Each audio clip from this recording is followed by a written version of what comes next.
And the practice of Yoga Nidra is really about staying awake and aware to all of the transitions in between those states of consciousness. It's about letting the body fall asleep physically, let the mind fall asleep physically, but let consciousness remain awake and aware. Consciousness is the one who is watching. Consciousness is the one who knows which part of us is resting and connects us to that. And so I think that it is, once we start to shift our idea of practice, we get to see that, oh, wait a second, practice doesn't need to just be, and isn't just this 15 minutes or this 25 minutes or this hour or hour and a half that the yoga industry has told us is how long a yoga class should be. But it's actually, my life is the yoga. And so if my life is the yoga, that means that yoga can stretch for 24 hours. It's a life cycle.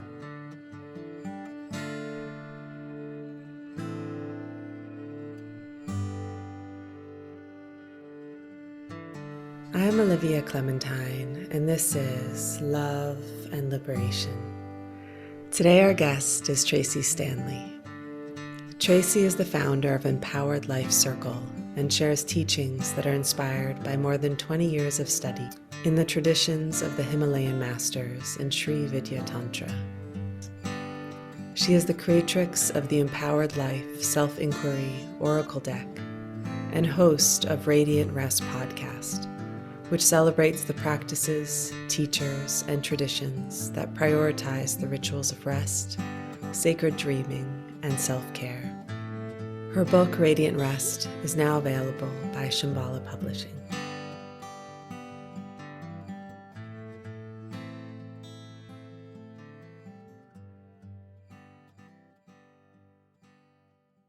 So delighted to have you here and really looking forward to speaking of the sleep of the yoginis. And I really want to say your book, Radiant Rest, I can feel how thoughtful you were in putting it together. And it's really beautiful how accessible it is, yet you're not watering down teachings, and there's just like cosmic energy pouring through. It's really such a precious offering. So thank you so much for putting that together.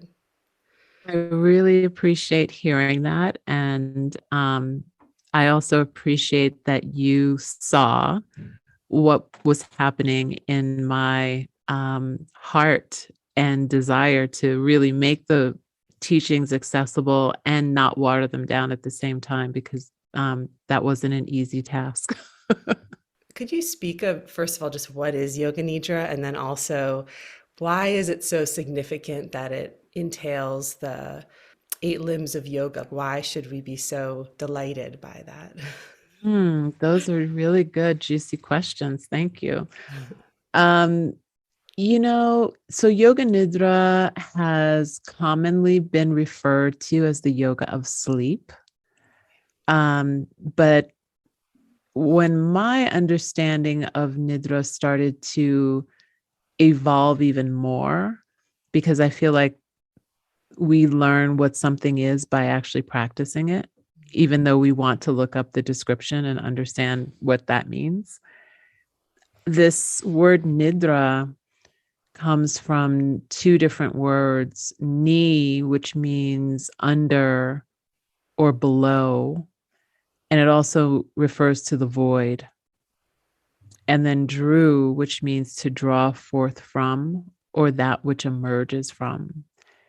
And so this practice of Yoga Nidra is a practice that we do lying down. It very much resembles sleep. If you were to see someone in this practice of Yoga Nidra, it would look like they were sleeping. But it's a practice where we consciously enter into the state of deep sleep, staying awake and aware to the transitions of all the states in between.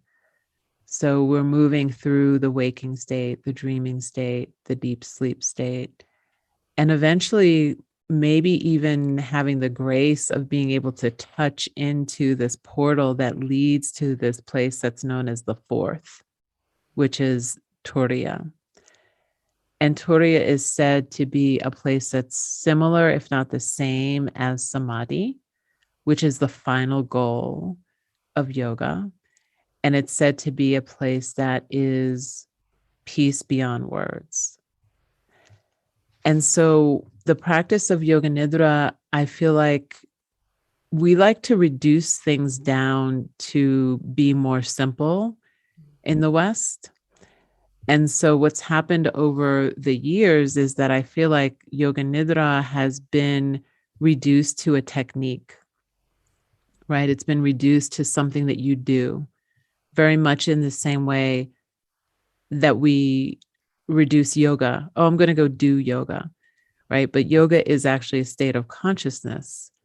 And Yoga Nidra is a state of consciousness as well. So really what we do when we're practicing Yoga Nidra is that we're really practicing to receive the grace, to surrender enough, to soften enough, to allow ourselves to be held by the earth enough, to be able to receive the grace of the state of Yoga Nidra. And the thing is that there's no doing. Yoga Nidra is the practice of non-doing. And that's the thing that we have to practice, is the non-doing, because we're doing creatures, right? We're in this place all the time of wanting to do, wanting to achieve. Oh, I'm going to do this practice so I get something out of it. It's a transactional relationship that we have with our practices sometimes. So Yoga Nidra is a technique that leads to the grace of this state of Yoga Nidra that is deep bliss and rest. It awakens us to this place within us that is always at rest, that is eternal, that doesn't need to do anything to earn the rest, right? And it's also this place of refuge. And it is a path as well of experiencing that part of ourselves that is always free, beyond condition.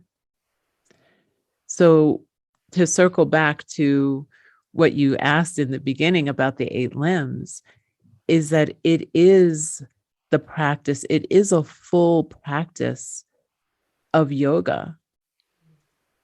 So it is a full practice of yoga, and it is the goal of yoga at the same time. And so I think it asks us to kind of reframe when we think about this practice of yoga. We're thinking about the doing of the asana, right? The doing of something. And what if the asana was just you lying on the earth and being held and being worthy and not needing to do anything? And so we hope that we are practicing the yamas and the niyamas, and that we're letting that practice of the yamas and the niyamas weave through our life as a practice, not just when we're on our mat or in the studio or on the Zoom practice. But the asana is being held, letting the earth hold you, being supported, being comfortable, knowing that that asana is going to look and feel different for everybody, and that you have to find that particular pose for yourself. And then we start to move through the awareness of our breath and using that as a tool to allow our awareness to move from the external to the internal world, to the inner landscape, because everything that we do in our lives, just in general, is really focused on the external for the most part, unless you're living in a cave somewhere and you're lucky enough to be able to do that. And then, we start to move into this place where the practice of Yoga Nidra asks us to move our awareness from external to internal. And that is part of the practice of pratyahara, right? And so the withdrawal of the senses. And I really love one of the definitions that I read from Swami Bharati, which is that pratyahara is the withdrawal of the senses so that we can re-assimilate into our true self, into our true nature. And so we start to let go of our awareness of touch, our awareness of sound, our awareness of smell, and we bring everything inward. And once we do that, just like when we're sitting sometimes in meditation, we start to fall into this place of concentration. And the practice of Yoga Nidra a lot of times asks us to rotate consciousness through the body, right? So you've done the practice before, and I'm sure people listening have done it, where you rotate consciousness. Oh, third eye, throat center, right shoulder blade, whatever the rotation of consciousness is. And that practice actually is, it comes from this practice of tantric nyasa, which is about kind of consecrating the body ritualistically into something divine. And so we get to concentrate once again, and then move into this place of meditation, which then leads to samadhi. And so we have all of those things present in Yoga Nidra. They're all there. They may not be linear, even though we're talking about it in a linear way, but they're all there. They're all present. Those practices you're just speaking of returning to our divinity, recognizing our nature. It's so touching, some of those practices that you share related to these points, the Marma points. And I was wondering if those are traditional practices or a blend of your own intuition and tradition. That's such a good question too. I love these questions. They are based in tradition. So the tradition that I have been trained in and kind of grew up in is the tradition of the Himalayan masters. So the Himalayan tradition and Sri Vidya Tantra. And what's interesting to me is that a lot of times we would do these practices, Yoga Nidra practices and other practices, where there were kind of internal rituals or visualizations or things that we were being asked to see or visualize. And then at some point over the course of the 20-something years that I've been practicing, I would go to a place, or I would do a ritual, or I would have an insight into something that would happen in meditation or in practice, and then realize that this was part of something that was already, that I was already doing, or that I would learn later. And it was almost like, oh, this is how practice becomes embodied. This is how somebody who was practicing in nature, like the rishis and the rishikas were thousands and thousands of years ago, realized that, oh, this is what happens when I lay under the moon. And this is what it feels like. And so it's a blend of all of the practices that I share are specifically the Yoga Nidra practices, the 6 Yoga Nidra practices. The core of the practice is the practice as I learned it, right? What is being held by is something that has been inspired by my own practice and the fruit of my own practices. So, some of the ideas around Yoga Nidra are kind of don't change it, so to speak. But then when you start to look back into the original texts, and I did do a lot of research in writing Radiant Rest about where these practices come from, it's like, oh, okay, well, there's 18 Marma points that are the main Marma points that make up this practice of Shava Yatra, which means the journey of the corpse or the pilgrimage of the corpse. And sometimes people will say, oh, the shava is the corpse, that once you start to bring awareness to these marma points, the shava becomes a shiva. It becomes a body that's full of light and divine. And then if I'm reading and I'm like, oh, there's other marma points that are, that are not mentioned in this, in what we're calling the 61 points. In my own practice, I'm like, oh, what happens if I add these other points? And then I have the embodied experience of what happens, right? And then in our cohorts and teacher training, we work with the points, and it's like, oh, this is what happens. So it is a culmination of what I have learned and staying true to that, and then also bringing in what has emerged and what I have learned from my own practice. And you have some stories with Swami Rama. Before I ask one question about him, what is your connection with him? Is he part of the Himalayan masters that you're mentioning? Yeah, so Swami Rama was the one who brought, or is known, I'm not going to say he's the first one, but he's the one that we know um, was one of the first that brought these teachings of the Himalayan masters to the West. And he is the founder and the spiritual teacher that started the Himalayan Institute that's in Honesdale, Pennsylvania. Also, they were the owners of Yoga International before it was sold to Gayam. So he was kind of like the spiritual master, so to speak. And then his students were the ones who went out and continued and do continue to this day to teach these practices. So Pandit Rajmani Tiganayat is one of them. Swami Veda Bharati, who was in India, who passed away or several years ago, was one of them.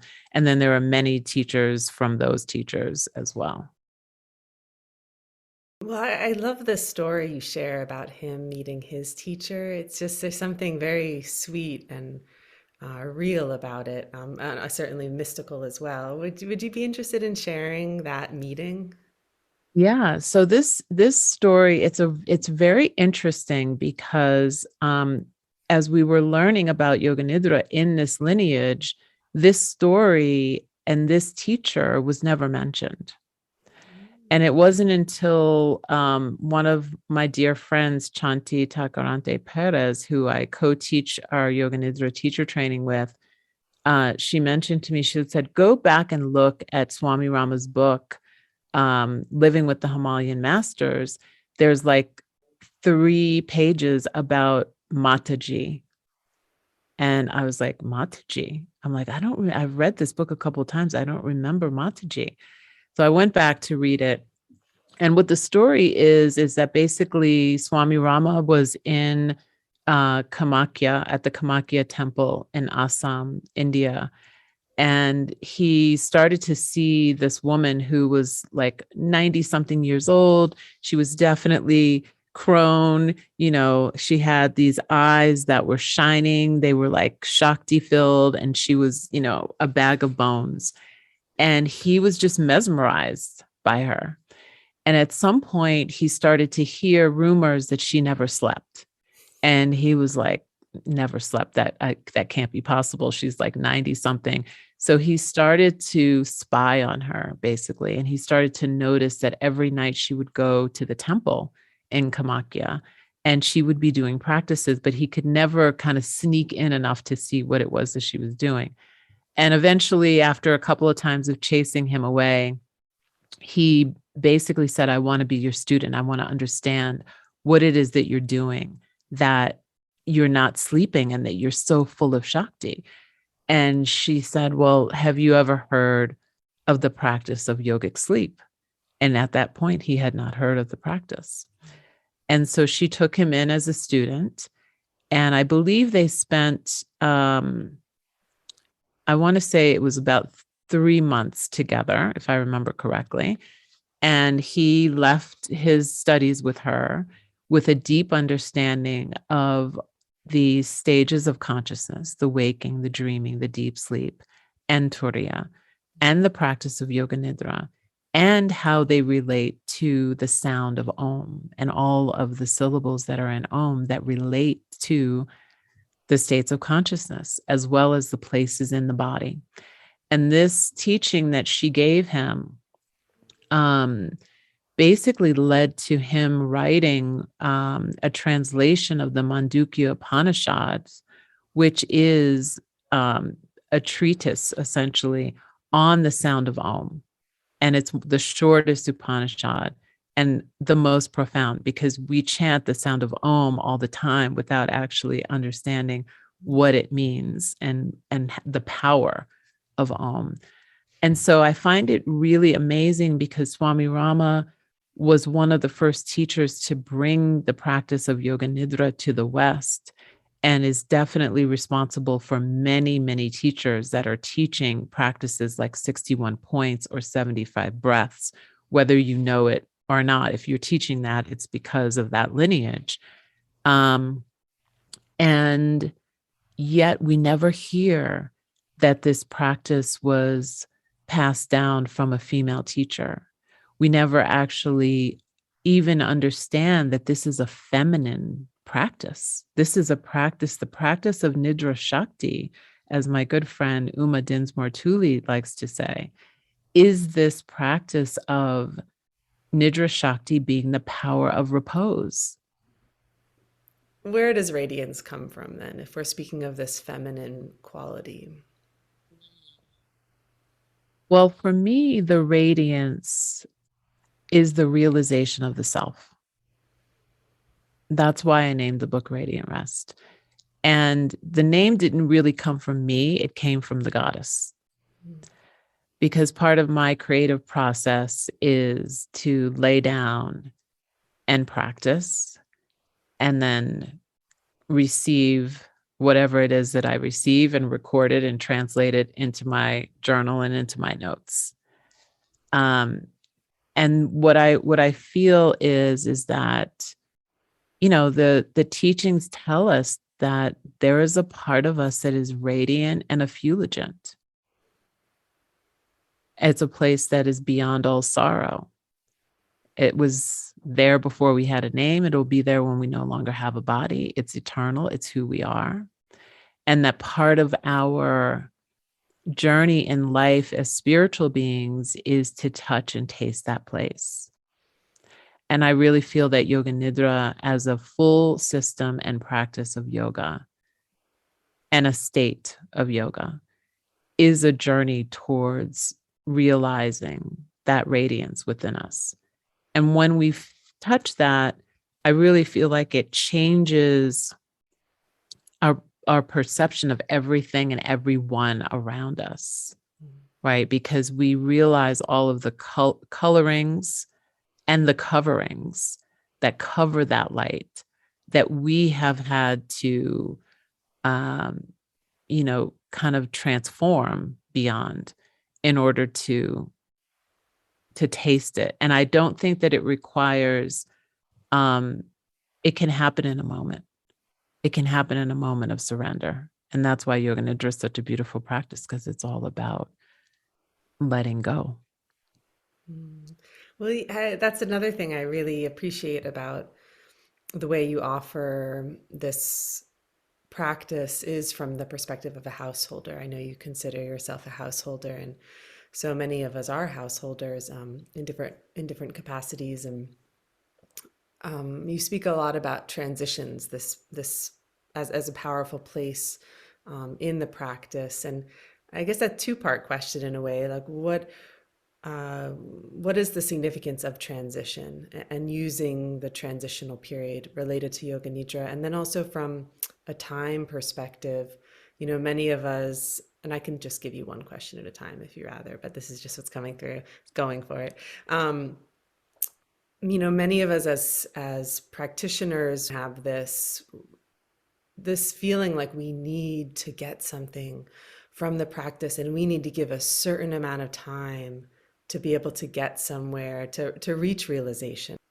I guess I'm just wondering, from the Yoga Nidra perspective and from your experience of it, this, is there some delusional aspect to our understanding of what it takes to invite samadhi?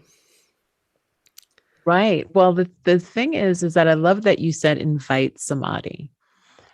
Um, I feel like, and I can only speak from my own experience and of being a practitioner and then a teacher, is that somehow, at least how I think it was related to me or how I heard it, which through my own ignorance when I first started practicing, was you practice at the same time for the consistent amount of time, and you are disciplined, and there's no interruption.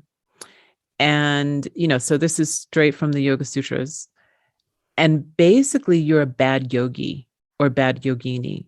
Like, we have the right to call ourselves that in the first place. That's another story. But you're a bad practitioner if you don't, because if you stop, you have to start back at day one again. And if you stop, you've lost all of everything that you worked for those, however many days you did it consistently. And so there's this constricted feeling around practice that can happen, that can be wrought with everything from guilt and shame for not doing it the same way that we're supposed to be doing it, or that we're hearing that we're supposed to do it. And so for me, I think that one thing that we need to think about is, when were these Yoga Sutras written? Thousands of years ago, before we had all of these things that are distracting us into the outer world. And then the other thing is, one of the ways in which they speak about how to practice is with reverence. And the problem I think that we have as a society is that I feel, have lost the connection to what is actually reverence. Because we have reverence to luxury brands, and we have reverence to celebrities. And what, people are more interested in what is Aaron Rodgers doing than, what are they doing or whoever the person is. And so I think that without that ingredient of having reverence and devotion to something greater, and also to ourselves, that actually allows a softness to come in, at least for me in my own practice. When I started to shift this idea of discipline into devotion, it shifted the way that I was practicing, because I came from a very disciplined background. My dad had been in the military. He was very strict. I know what discipline is. If somebody says, do this, do that this way, I can do it, no problem. But there, again, the constriction, and then the feeling that, oh, there's going to be a payoff if I do it this way, and I'm just waiting for the payoff. And so there's an anticipation that I think also creates an impatience, because I'm going to do something for this long to get something. Again, that transactional relationship. I think that once I started to soften into devotion, what happened was, and also just deep practice in Yoga Nidra, is that Yoga Nidra to me creates a different relationship with time and space. Because anybody who has kind of floated in that liminal space of Yoga Nidra knows that time and space disappear. How many times have we practiced even the deepest Shavasana and just gone, whoa, what happened? Where did I go? Something happened. And the practice of Yoga Nidra is really about staying awake and aware to all of the transitions in between those states of consciousness. It's about letting the body fall asleep physically. Let the mind fall asleep physically, but let consciousness remain awake and aware. consciousness is the one who is watching. Consciousness is the one who knows which part of us is resting and connects us to that.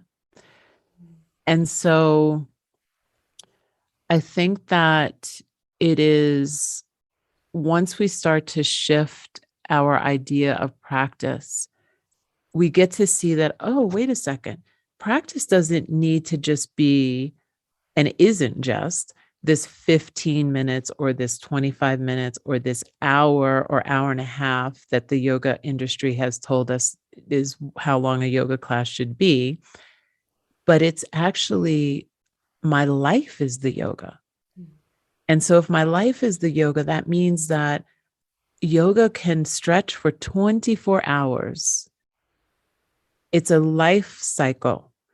And if I can wake up in the morning and I can chant for just 2 minutes, because that's all the time I have before I have to get the kids in the car or whatever I have to do to get ready for my work or whatever it is that I'm doing.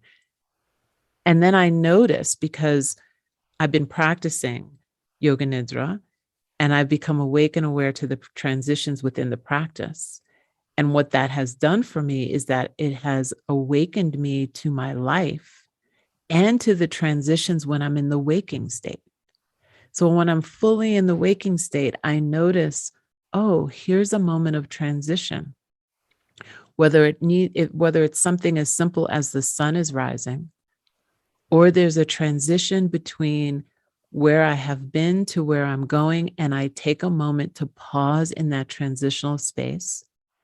And instead of filling it with distraction and something that is outside of me, I bring my awareness inside and I take that moment to practice again. And I might just, again, chant. I might do alternate nostril breathing. I may lay down on the earth for 2 minutes. But if I use these moments and observe these moments and allow those moments, which are also voids, they're also little yoga nidras. And then we get to see, oh, there's like the same transition between my inhale and my exhale. So as I'm sitting here waiting for the Zoom call to begin, I have 5 breaths that I can observe the gap. I can place a mantra in that space. I can place a blessing in that space. And if I continue that throughout my day, up until the time that I go to sleep, I can then, and this is one of the reasons why I have bedtime rituals in the book, is then I can do a bedtime ritual where I can place an affirmation, I can place a mantra, I can place a sankalpa in my heart center. And I can go to sleep with that and then let that weave through my dreaming and my sleeping, staying awake and aware to it at the same time, so that when I awaken, when I come back to that liminal space, that hypnopompic state between sleeping and waking, I remember the mantra, I remember the affirmation, I remember the sankalpa that I planted before I went to sleep, and I pull that thread all the way through and I start my day again. And I really feel like the practice that we're missing sometimes is this ability to be in the yoga, to have yoga in the room for 24 hours, not just because we're doing handstands or whatever asana we want to do. It's because we have the awareness. We have the awareness that the divine is here and that we are also here. Your book obviously is just dense with possibilities of ways to engage, including an audio. And just thinking of someone who's wanting to dip their toes in today when they listen, what you were sharing right now feels like that beginning. Is there one practice you could recommend that someone start to turn their awareness towards? Yeah, I mean, the first thing that dropped in is the practice of Soham and just observing the breath, just being aware that the body is breathing you. So, you can just sit and close your eyes and just take a moment to just notice you don't have to do anything. Mm. Most of us don't have to do anything to receive the breath. And so you just watch your body receiving the breath. You notice that moment where you feel the breath enter the nostrils. Feel it riding across the roof of the nostrils and moving into the lungs to some place where the breath just dissolves.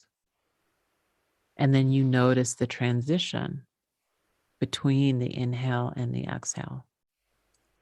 And then again, you notice the next transition, which is the impulse to exhale without you needing to do anything. And then you follow the journey of that breath out of the nose, the nostrils.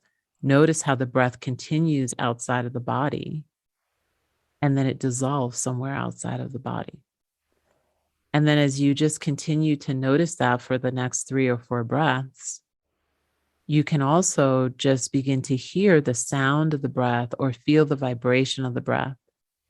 And it's said that we're all born with this mantra, which is the mantra of the breath. So on the inhale, and hum on the exhale. So you can begin to feel as though you can hear that sound as you inhale. So,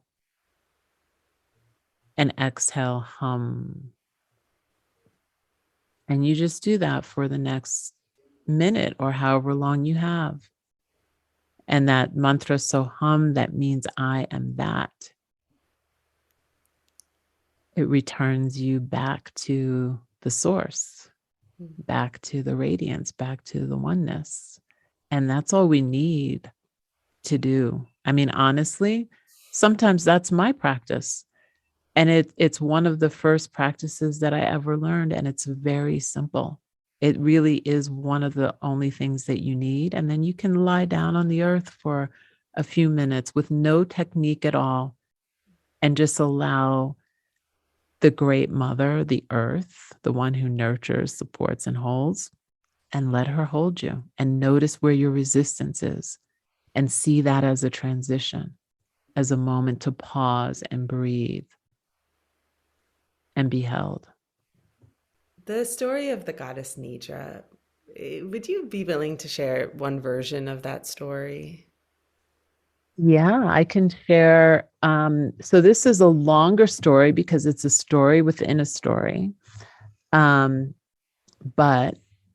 the basic story, and there are scholars who could tell this amazing story. So I'm going to just tell the short version, is that Vishnu, who is the preserver and the protector, was in a deep dreamless sleep. And he was in this deep dreamless sleep during what was called a kalpa. And the kalpa is like a measure of time that is the period of time between creation and recreation. And so he was in this deep dreamless sleep, and he was sleeping on this cosmic ocean, being supported by Shesha, which is this serpent that has like a hood. So he's basically like a cobra. And the hood was protecting Vishnu as he was sleeping. And he was sleeping, and out of his navel was growing a lotus flower.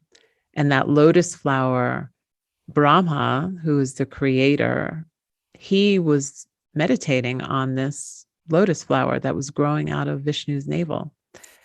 And everything seemed to be right with the world until this earwax started to grow out of Vishnu's ears. And the earwax was basically turned into these 2 demons, Madhu and Kataiba. And I've heard many different translations of what they mean. But the one that I feel is most relevant right now is too much and never enough.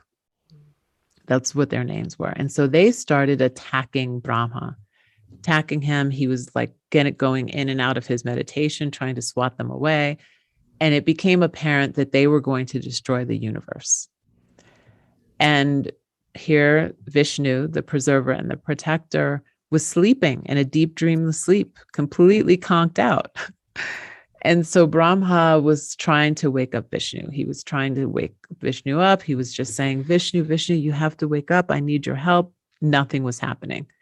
So eventually he realized that Yoga Nidra has taken her seat in Vishnu. That's how he's in this deep dreamless sleep. I need to call on Yoga Nidra to help me wake up Vishnu. And maybe she could even use her powers to kind of disturb the demons so that he can more easily destroy them. And so he starts to sing and he starts to chant and he starts to pray to Nidra, and he starts to extol all of her qualities, her moon-like qualities, her moon-like radiance, her nurturing, her beauty, her resplendence, that she is the most beautiful one in all of the universe. And so this is part of the Ratri Suktam.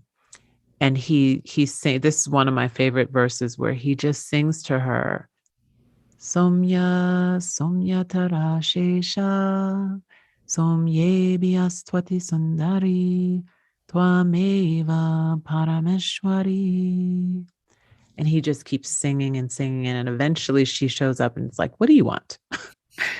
And he says, I need your help. Can you wake up Vishnu? And she wakes up Vishnu. And the universe, he destroys the demons and the universe is restored. And essentially one of the kind of ideas of this story that I find interesting is that even the gods are helpless without the power of Yoga Nidra. And if we think about it, we are also powerless. We are powerless without the power of sleep, without the power of rest, without the power of repose. We are powerless. So we need to invite her in, or invite the practice in. However you want to think about it, we need to invite this feeling, this essence, this frequency of rest into our lives because we are worthy of it. We deserve it. And it is something that makes us more powerful, more clear, more awake in the world.